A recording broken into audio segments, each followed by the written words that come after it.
তো welcome back to my channel. আমি প্রিয়া। আমার আরেকটি লং ভিডিওতে তোমাদেরকে অনেক অনেক ওয়েলকাম। তো দেখো, আবার আজকে একটা নতুন ব্লগ নিয়ে তোমাদের জন্য চলে এসেছি। তো অনেক দিন আগে একটা লং ভিডিও আমি শেয়ার করেছিলাম, তারপর থেকে লং ভিডিও শেয়ার করা হয়নি। তো চলো, আজ থেকে আমি শেয়ার করছি আবার।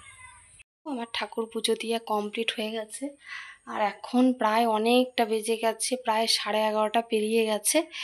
তো এতক্ষণে আমার ঠাকুর পুজো দেওয়া হলো। তো আর বেশি দেরি করব না, চলো রান্না বান্নার দিকে যাই। আবার রান্না বান্না কী করব সেগুলো দেখি। এখানে কলার মোচা ছাড়িয়ে রেখেছে আমার হাজব্যান্ড, এই যে দেখো কলার মোচা। আর এখানে দেখো, সকালে স্কুল থেকে আমার ছেলেকে দিয়েছিলাম, তো সেদিকে মাছ আনা হয়েছিল। তো মাছটা একবার ধুতে হবে পরিষ্কার করে, ঠিক আছে? মাছটা ধুতে হবে এখন। আর এইদিকে দেখো এখন ভাত হচ্ছে, এই যে দেখো এখন ভাত হচ্ছে। তো চলো, আজকে রান্না বান্না করতে আমার অনেকটাই পরিমাণে লেট হয়ে গেছে। মামামকে স্কুল নিয়ে গিয়েছিলাম, স্কুল থেকে নিয়ে এলাম, ওই দিকে ফেরার পথে মাছ নিয়ে এসেছি। আর দেখো, আজকে যেহেতু রান্নাটা আজকে করব কলার মোচা, তো দেখো কলার মোচাটা আমার হাজব্যান্ড তো ওই আর কি ছাড়িয়ে দিয়েছিল, তো সেটার ব্যবস্থা আমাকে করতে হয়নি। তো ওকে বললাম তুমি পেরে কলার মোচাটা ছাড়িয়ে রাখো। আর তারপর দেখো, এখানে মাছগুলো আমি ধুয়ে নিয়েছিলাম। আর এদিকে না মানে হালকা মেঘ মেঘ করে আছে, যেহেতু একবার করে মেঘ করছে। তো এদিকে দেখো রান্নাঘরটা পুরো একদম ভিজে গেছে, আর শুকোতেই একদম চাইছে না কো। তো দেখো, একদিকে ভাত বসিয়ে দিয়েছি আর একদিকে আমি কড়াই চাপিয়ে দিয়েছি।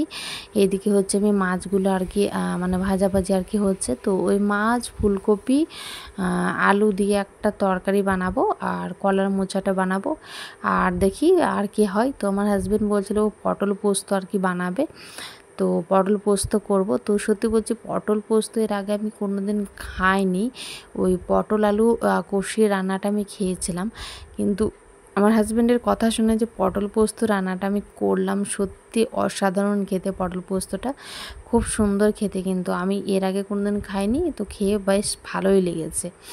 আর এইদিকে দেখো, কলার মোচা তো একদিকে আমি রান্না করতে জানিই না, তো খেয়েছি 1 থেকে 2 বার মতো খেয়েছি। কলার মোচা সেরকমভাবে খাওয়া হয় না, আর কলার মোচা আর কি আনাও হয় না। তো কলার মোচা আজকে যেহেতু আমাদের এখন বাড়িতে এখন কলার মোচা আছে, তো সেই জন্য এখন ভাবলাম যে কলার মোচা করি। আর এই দিকে দেখো আমার হাজব্যান্ড, এদিকে দেখো পটল এখন কাটছে। তো ফার্স্ট টাইম আমরা জানো তো ইউটিউব থেকে দেখলাম যে পটল সর্ষে পোস্ত কীভাবে রান্না করব, তো সেই রেসিপি দেখেই আমি রেসিপিটা আর কি করব, ঠিক আছে? তো তারপরে তো যেহেতু ভয়েসটা দিচ্ছি, সত্যি রেসিপিটা খুব সুন্দর হয়েছিল। দেখো মাছগুলো ভাজা আমার কমপ্লিট হয়ে গেছিলো। আর এদিকে দেখো আমি ফুলকপি আলুগুলো এখন আমি ভেজে নিচ্ছি। আর দেখবে ছোট চারাপোনা মাছ, বাটা মাছ, এগুলো না ফুলকপি আলু দিয়ে খেতে কিন্তু বেশ ভালো লাগে। মানে সবজি দিয়ে দেখবে যে কোনো মাছ, ছোট মাছ রান্না করে সত্যি খুব ভালো লাগে। তারপর ভেন্ডি, আলু, যাই হোক ভেন্ডি, ঢ্যাঁড়স যাই বলো না কেন, এগুলো দিয়ে খেতে কিন্তু খুব ভালোই লাগে। তো দেখো এখানে ফুলকপিটা আমি কষিয়ে নিচ্ছি। তো ফার্স্টে ভাবলাম যে ভাপাবো ফুলকপিটাকে, তো ভাপাই নিকো, একবারেই আমি কষিয়ে নিয়েছি। তো তারপরে জানো তো, আমি রান্নাগুলো তোমাদের সাথে শেয়ার করতে পারিনি।